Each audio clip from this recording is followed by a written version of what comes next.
firman-Mu. Berkati kami dengan firman-Mu, dan kami boleh mendapatkan kekuatan, kami boleh mendapatkan kemenangan di dalam menjalani kehidupan kami oleh karena firman yang hidup di dalam kami. Berkati dan urapi hamba-Mu. Di dalam nama Yesus kami sambut firman-Mu. Haleluya. Amin. Saudara yang saya kasih dalam Tuhan, tema firman Allah bagi hari ini iman yang hidup.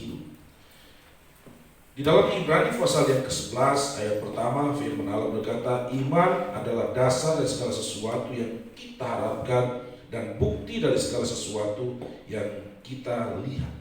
Nah, saudara-saudara yang saya kasih dalam Tuhan, inilah iman yang hidup.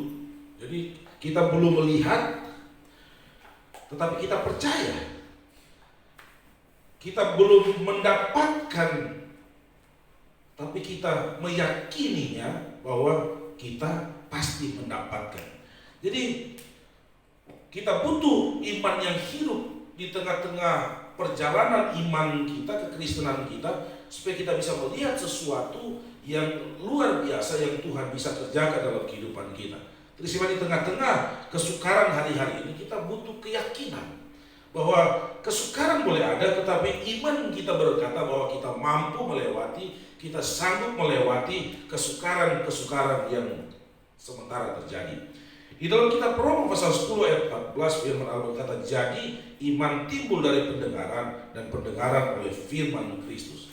Jadi tidak ada iman yang lahir dari hal yang di luar kebenaran Allah, di luar firman Tuhan. Iman yang benar dia lahir dari mendengarkan firman Tuhan. Iman timbul saat kita mendengarkan firman Tuhan. Apa yang kita dengar, firman Allah yang kita dengar itu melahirkan iman dalam kehidupan kita. Dalam Markus pasal yang kedua ayat 11 dan 12 firman Allah berkata, kepadamu kukatakan, bangunlah, angkatlah tempat tidurmu dan pulanglah ke rumahmu. Dan orang itu pun bangun, segera mengangkat tempat tidurnya dan pergi keluar di hadapan orang-orang itu, sehingga mereka semua takjub lalu memuliakan Allah, katanya, yang begini belum pernah kita lihat. Saudara yang saya kasih dalam Tuhan, kita melihat ada seorang lumpuh yang sudah bertahun-tahun tidak mengalami kesembuhan. Dia merindukan kesembuhan, tapi kesembuhan itu tidak pernah kunjung datang kepada dia. Lalu dia bertemu dengan Yesus. Ketika dia bertemu dengan Yesus, dan Yesus katakan, kepadamu kukatakan, bangunlah, angkatlah tempat tidurmu dan pulanglah ke rumahmu. Ketika dia mendengarkan perkataan Yesus yang adalah firman itu sendiri, maka timbul iman dalam hidup orang lumpuh ini. Maka dia segera bangun, dia mengangkat tempat tidurnya, lalu dia pergi keluar. Dia telah mengalami kesembuhan. Bagaimana dia mengalami kesembuhan? Karena dia mendengarkan suara Tuhan. Dia mendengarkan firman yang Tuhan sampaikan kepada dia. Timbul keyakinannya, lalu dia bangun, dia dipulihkan, dia disembuhkan, dan dia memuliakan Tuhan. Iman yang hidup. Saudara yang saya kasih Tuhan, iman bukan berarti kita memiliki hidup yang sempurna, melainkan mengenal Allah yang sempurna. Iman yang hidup bukan berarti kita memiliki hidup yang sempurna, tetapi kita mengenal Allah yang sempurna. Beberapa hal yang saya ingin sampaikan tentang iman yang hidup. Yang pertama, kalau kita memiliki iman yang hidup, iman itu akan memberi semangat untuk berbuat sesuatu yang besar, sesuatu yang luar biasa. Karena iman tidak pasif, dia iman aktif. Ketika kita percaya kepada Tuhan, lalu kita pasif, kita tunggu saja nanti mujizat pasti terjadi, mujizat pasti datang. Itu tidak mungkin. Iman itu aktif. Iman yang hidup dapat mengerjakan sesuatu, memberi semangat kepada kita untuk melakukan sesuatu yang besar. Kita ingat bagaimana Petrus ketika Yesus berjalan di atas air, murid-murid ketakutan, murid-murid merasa itu hantu, mereka pada takut semuanya. Lalu Petrus berinisiatif untuk datang kepada Yesus. Karena Yesus katakan, jangan takut, ini aku. Lalu Petrus dalam Matius pasal 14 ayat 28 sampai 29 firman berkata, lalu Petrus berseru dan menjawab, ya Tuhan, apabila itu Engkau, suruhlah aku datang kepadamu berjalan di atas air. Kata Yesus, datanglah. Maka Petrus turun dari perahu dan berjalan ke atas air mendapatkan Yesus. Nah, saudara yang saya kasih dalam Tuhan, kita melihat ketika Yesus berkata, ayo ke sini, datanglah, maka iman diaktif. Petrus melangkah, Petrus turun dari perahu dan dia mulai berjalan di atas air. Iman dapat mengerjakan sesuatu yang besar. Iman memberi semangat untuk kita berbuat sesuatu dalam hidup. Ketika Yesus katakan, ayo datang, dia mendengar perkataan Yesus dan dia melangkah, dia berjalan di atas air. Itu kalau bukan tindakan iman, maka Petrus tidak mungkin akan melakukan itu. Karena ini berjalan di atas air. So, kalau kita berjalan di atas air, pastinya akan tenggelam. Tetapi Petrus dengan iman, dia berjalan di atas air. Walaupun cerita selanjutnya firman berkata, ketika dia mulai merasakan tiupan angin, dia mulai rasa takut, imannya mulai goyah, dan dia mulai tenggelam. Sehingga Yesus katakan, mengapa kamu takut? Mengapa kamu tidak percaya? Yang kedua, iman yang hidup, Iman itu membuat kita tidak cepat menyerah. Iman tidak akan membuat kita mundur dari tantangan dan tekanan yang ada. Bagian yang kedua, iman tidak cepat menyerah di tengah tantangan dan tekanan. Nah, itu iman. Dia tidak mudah menyerah. Dalam Markus pasal yang ke-10 ayat 47 sampai 48, kita ingat cerita di sana tentang Bartimeus. Ketika Bartimeus pengemis itu mendengar Yesus, dia berinisiatif untuk memanggil nama Yesus. Dia berteriak, "Yesus, anak Daud, kasihanilah aku." Tetapi murid-murid, orang-orang di sana menegur dia dengan keras supaya dia tidak berteriak, supaya dia tidak mengganggu Yesus. Dalam Markus pasal 10, 47, 48, ketika didengarnya bahwa itu adalah Yesus, orang Nazaret, mulainya ia berseru, "Yesus anak Daud, kasihanilah aku." Banyak orang menegurnya supaya ia diam. Namun semakin keras ia berseru, "Anak Daud, kasihanilah aku." Itulah iman, saudara. Dia tidak menyerah di tengah tekanan. Dia tidak menyerah di tengah tantangan. Kalau Bartimeus menyerah ketika dia ditegur, "Bartimeus, kamu diam. Bartimeus, kamu jangan berisik." Maka Bartimeus tidak akan mengalami pengalaman di mana dia disembuhkan oleh Tuhan Yesus. Bagaimana matanya yang buta bisa melihat. Tetapi ketika dia mengalami tantangan, ketika dia mengalami tekanan, maka Bartimeus bukan berdiam, tetapi dia makin keras berteriak, dia makin keras berbicara untuk memanggil nama Yesus. Maka firman Allah berkata selanjutnya, maka Yesus datang kepada dia dan Yesus bertanya, "Bartimeus, apa yang engkau mau?" Dia berkata, "Tuhan, celikan mataku." Saudara yang saya kasih dalam Tuhan, ini kalau kita punya iman, kalau kita punya iman yang hidup, akan membawa kita tidak mudah menyerah dengan tantangan, dengan rintangan, dengan tekanan yang ada. Bartimeus akhirnya mengalami kesembuhan. Bartimeus mengalami pemulihan daripada Tuhan. Nah, saudara yang saya kasih dalam Tuhan, di saat-saat seperti ini tentunya banyak tantangan. Di saat-saat seperti ini tentunya banyak masalah yang terjadi. Di saat-saat seperti ini tentunya ada rasa sesuatu yang berat di dalam menjalani kehidupan yang ada. Tetapi kita tidak boleh menyerah. Kalau engkau punya iman yang hidup, maka engkau tidak boleh menyerah. Kalau engkau punya iman yang hidup, maka engkau harus melangkah, engkau harus percaya, engkau harus akan merasakan bagaimana mendengar suara Tuhan dan engkau melakukannya apa yang dikatakan oleh Tuhan. Engkau akan melihat mujizat Tuhan, engkau akan melihat pertolongan Tuhan akan terjadi. Iman yang hidup adalah iman yang sangat kuat. Bagian yang ketiga, karena iman dapat memindahkan gunung.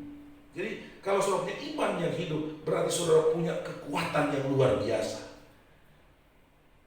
Saudara, iman hanya dengan bermodalkan iman, Tuhan katakan, maka kita dapat memerintahkan gunung itu, satu gunung yang besar, berpindah dari tempatnya ke tempat yang lain. Itu hanya iman yang hidup. Karena iman yang hidup membawa kekuatan di dalam kehidupan kita. Ada begitu banyak keadaan yang sementara menghalangi kita, seperti gunung-gunung yang besar yang begitu kuat untuk membuat kita sulit untuk melangkah. Tetapi kalau kita punya iman, kita dapat berkata kepada gunung yang coba menutupi kehidupan kita, bagaikan tembok, bagaikan batu yang sulit untuk kita lewati.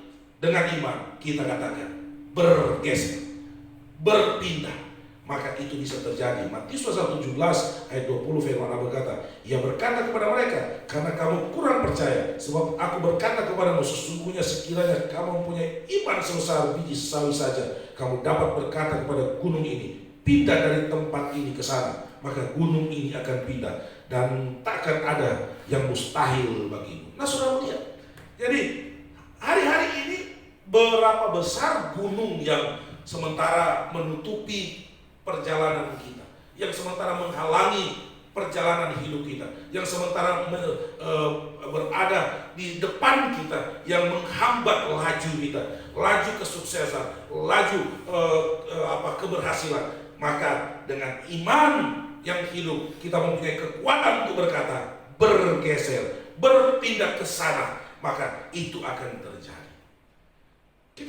Kita butuh iman yang kuat untuk kita bisa melangkah, untuk kita bisa maju lebih jauh lagi dalam kehidupan iman kita, kekristenan kita. Yang berikut, iman yang hidup adalah iman yang membawa kita untuk memuji dan memuliakan Tuhan. Seperti orang lumpuh tadi, dia keluar, dia telah mengalami kesembuhan, dia mengangkat tempat tidurnya, lalu dia keluar, dia memuji Tuhan, dia memuliakan Tuhan. Jadi tidak benar ada orang beriman, ada orang percaya yang tidak memuliakan Tuhan. Tidak benar ada orang percaya yang tidak meninggikan Tuhan dalam hidupnya. Tidak benar lalu berkata saya orang benar, saya orang percaya, tetapi kehidupannya justru tidak memuliakan Tuhan.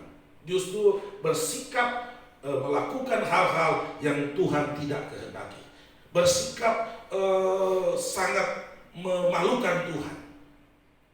Orang beriman, orang yang mempunyai iman yang hidup, bagian yang keempat, dia memuji dan memuliakan Tuhan. Kita ingat cerita dalam Lukas pasal 17 ayat 12 sampai 16, bagaimana ke-10 orang kusta.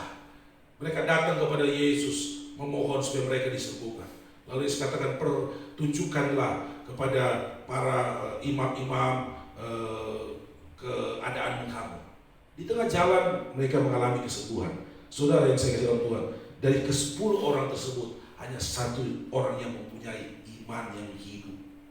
Dia datang kepada Tuhan, lalu dia memuliakan Tuhan, dia meninggikan Tuhan, dia mengagungkan Tuhan. Kenapa? Karena dia mendapatkan kesembuhan, dia mendapatkan kemurahan, dia mendapatkan berkat dari Tuhan, sehingga semuanya harus dikembalikan kepada Tuhan untuk memuliakan Tuhan. Iman melahirkan hal-hal yang besar, iman melahirkan mujizat dalam kehidupan kita, dan itu terjadi, itu lahir dari berkat Tuhan dalam kehidupan kita, keyakinan kita kepada Tuhan, sehingga apa yang kita dapatkan maka kita harus kembalikan kepada Tuhan. Hari-hari ini kita harus mempunyai iman yang hidup supaya kita dapat berjalan di dalam perjalanan iman yang kuat, perjalanan iman yang benar-benar dapat memberikan kita kemenangan, yang dapat memberikan kita suatu keyakinan bahwa hari-hari ini, keadaan ini, kita tidak akan kalah, kita tidak akan mengalami kehancuran. Hari-hari ini kita pasti akan teguh berdiri, kita akan pasti mengalami suatu kesuksesan dalam hidup sekalipun terasa gelap. Iman percaya sesuatu yang belum ada, tapi kita mempercayainya. Puji bagi nama Tuhan. Mari kita akan berdoa, kita akan meninggikan Tuhan, mengagungkan Tuhan di dalam kehidupan kita. Haleluya. Iman yang memberi menang, iman yang memberi menang, kita nyanyikan. Iman yang beri menang.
Pagi hari ini kami datang kepada Engkau.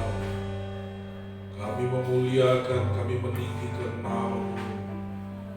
Nama di atas segala nama. Tuhan yang ajaib, Tuhan yang heran, Tuhan yang luar biasa. Tuhan, hamba-Mu datang berdoa. Biar kiranya Tuhan memberikan iman yang hidup kepada seluruh jemaat Tuhan yang ada.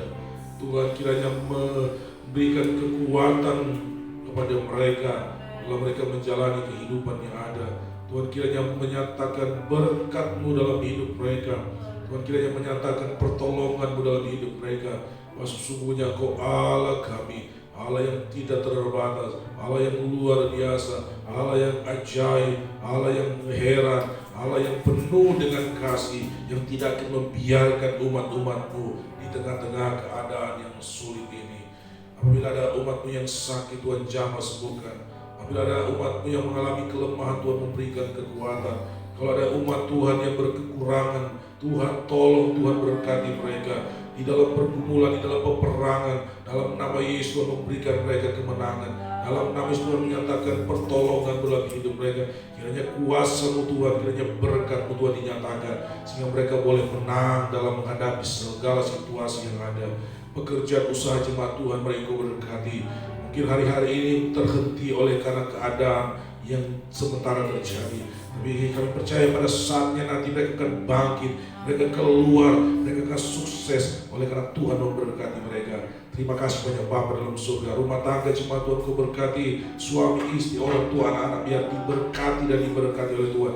Biar di sana nama Tuhan dipermuliakan, nama Tuhan ditinggikan. Untuk kemuliaan, kebahagiaan yang Tuhan curahkan memenuhi setiap keluarga jemaat Tuhan yang ada. Terima kasih orang tua kami, kakak adik saudara kami, Tuhan berkati semuanya dimanapun mereka berada. Terima kasih Tuhan, kami seisi pastori Tuhan sudah berkati. Tuhan pelayanan kami hari ini Tuhan sudah berkati. Tuhan kami terlibat dalam pelayanan, kami percaya berkat-berkat Tuhan akan nyatakan. Tuhan Yesus jemaat Tuhan yang mengambil bagian dalam pelayanan, dalam ibadah, mesbah keluarga mereka. Tuhan menolong, Tuhan memberkati. Bahkan Tuhan membawa mereka punya hati, punya semangat, punya kerinduan untuk beribadah di rumah mereka masing-masing. Membangun satu mesbah keluarga di dalam rumah mereka. Terima kasih banyak Bapa dalam surga. Terpuji nama-Mu Tuhan. Pemerintah dan bangsa kami Kau berkati dimanapun. Oh Tuhan, kebijakan yang mereka buat untuk Tuhan membebaskan bangsa kami ini dari pandemi corona. Biar Tuhan tolong supaya segala kebijakan yang mereka buat adalah kebijakan yang benar-benar dapat membantu masyarakat boleh terbebas dari penyakit corona. Terima kasih hamba-hamba Tuhan dimanapun mereka berada. Kiranya Tuhan menolong, Tuhan memberkati mereka. Tuhan pakai segala keperluan kebutuhan, Tuhan adakan, Tuhan cukupkan dalam nama Yesus Kristus. Pakai dalam pelayanan semua media yang digunakan, biar semua diberkati dan dipakai oleh Tuhan untuk kemuliaan nama Tuhan. Dalam nama Yesus kami berdoa, mengucap syukur kepada Engkau. Kekasih-kekasih dalam Tuhan, di dalam nama Tuhan Yesus Kristus, mari kita mengakhiri ibadah ini dengan mengucap syukur kepada Tuhan, dengan percaya kepada Tuhan, dengan yakin bahwa kita adalah orang-orang yang diberkati oleh Tuhan, kita adalah orang-orang yang dicintai oleh Tuhan. Oleh sebab itu pulanglah ke rumah masing-masing, bawalah berkat dan anugerah daripada Bapa, cinta kasih dan Tuhan Yesus, persekutuan kekuatan Roh Kudus menyertai, memberkati kita mulai hari ini sampai Tuhan datang pada kali yang kedua. Dalam nama Yesus Kristus, haleluya, amin.